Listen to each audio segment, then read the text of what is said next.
నిత్యం computer, mobile, టీవీలకు అతుక్కుపోతున్నారా? కంటి ఆరోగ్యాన్ని పట్టించుకోమంటున్నారు వైద్యులు. ఆ సూచనలేంటో తెలుసుకుందాం నేటి మహర్షి టాక్స్ లో.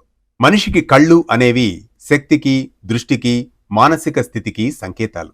కంటి ఆరోగ్యాన్ని కాపాడుకోవడం అన్నది కేవలం ఫిజికల్ గా కాదు, అది మన జీవన శైలికి కూడా సంబంధించింది.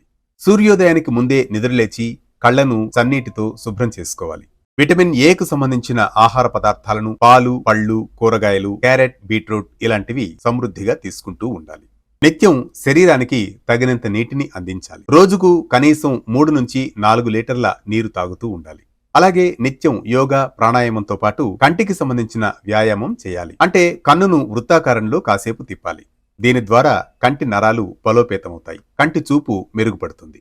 రోజులో స్క్రీన్ చూసే అలవాటును క్రమంగా తగ్గించుకుంటూ ఉండాలి. రాత్రిళ్లు ఎక్కువగా మేల్కోవడం మాత్రం మంచిది కాదని చెప్తున్నారు వైద్యులు. కనుచూపు మెరుగుపడేందుకు యోగా విధానంలో ఒక నేత్రానికి సంబంధించిన క్రియ ఒకటి ఉంది. దాని పేరు త్రాటక. ఈ త్రాటకను అభ్యసించడం ద్వారా కంటి చూపు మెరుగుపడుతుంది. అలా కంటి చూపు మెరుగుపడేందుకు ఆహారం, వ్యాయామం, నియమాలు, స్క్రీన్ చూసే గంటల వ్యవధిని తగ్గించుకోవడం కూడా మార్గాలు. ఇవి కళ్ల సంరక్షణకు తీసుకోవాల్సిన కొన్ని సూచనలు, నియమాలు. సర్వేంద్రియానాం నయనం ప్రధానం అన్నారు పెద్దలు. అంటే కంటికున్న ప్రాధాన్యతను ఈ యొక్క మాటతో మనం గుర్తించవచ్చు. ఇలాంటి మరిన్ని అంశాల కోసం సబ్స్క్రైబ్ చేసుకోండి మహర్షి టాక్స్, మీ ఆర్కే కొత్తకోటతో.